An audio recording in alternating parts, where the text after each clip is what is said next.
High বন্ধুরা, আবারও চলে আসলাম একটা কুকিং ভিডিও নিয়ে। আশা করি তোমরা সকলে ভালো আছো, সুস্থ আছো।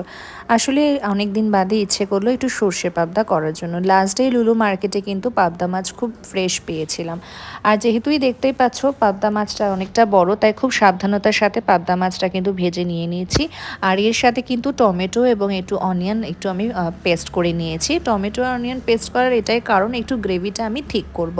তার সাথে সাথে কিন্তু অলরেডি সর্ষে আর দুটো কাঁচা লঙ্কা চিড়ে একটু সামান্য সর্ষের তেল দিয়ে কিন্তু আমি পেস্টটা আগে থেকে একটু ভিজিয়ে রেখেছিলাম। দেখতেই পাচ্ছ পাবদা মাছগুলোর সাইজগুলো কিন্তু অনেকটাই বড় এবং খুব বড় বড় মাছ, তাই আমি একটু আস্তে আস্তে করে ভেজে নিয়েছিলাম।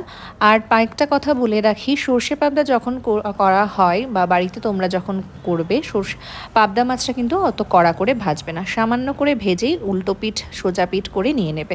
এবার দেখতেই পাচ্ছ তেলের মধ্যে কিন্তু আমি একটু কালো জিরে ফোড়ন নিয়ে দিয়েছি। কালো জিরে ফোড়নটা নেওয়ার পর কিন্তু যে পেস্টটা আমি করে রেখেছিলাম সেই পেস্টটা কিন্তু আমি দিয়ে দেব।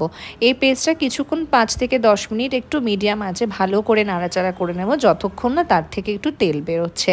আর এটা করার জন্য কিন্তু সম্পূর্ণটাই সর্ষের তেল আমি ইউজ করেছি।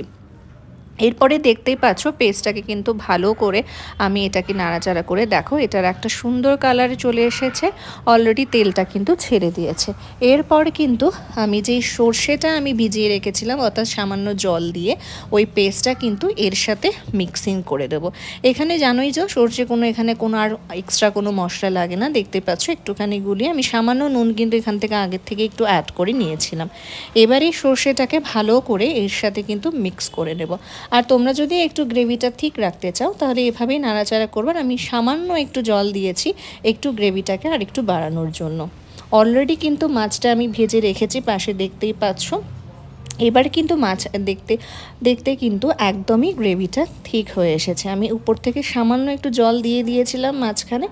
এবার কিন্তু মাছটা আমি দিয়ে দেব। আর মাছটা দেওয়ার সাথে সাথে দেখো খুব একটা নাড়াচাড়া করবো না, মিডিয়াম ফ্লেমে 5 থেকে 15 মিনিট একটু ফুটিয়ে নেব। এরপর কিন্তু কালারটা একদম সর্ষের কালারটা দেখো চলে এসেছে। সামান্য একটু ধনেপাতা উপর থেকে ছড়িয়ে দিলাম এবং তার সাথে অবশ্যই একটু ওপর থেকে সর্ষের তেল ছড়িয়ে দেবে, কারণ ধনেপাতার সাথে সর্ষের তেলের গন্ধটা কিন্তু খুব ভালোই লাগে। তো এটা হলো আমার ঘরোয়া স্টাইলের সর্ষে পাবদা। তোমরাও কিন্তু বাড়িতে রান্না করবে, অবশ্যই আমাকে কমেন্টসে জানিও। আমার কিন্তু সর্ষে পাবদাটা একদম রেডি। পরবর্তী ভিডিওতে আবার দেখা হবে।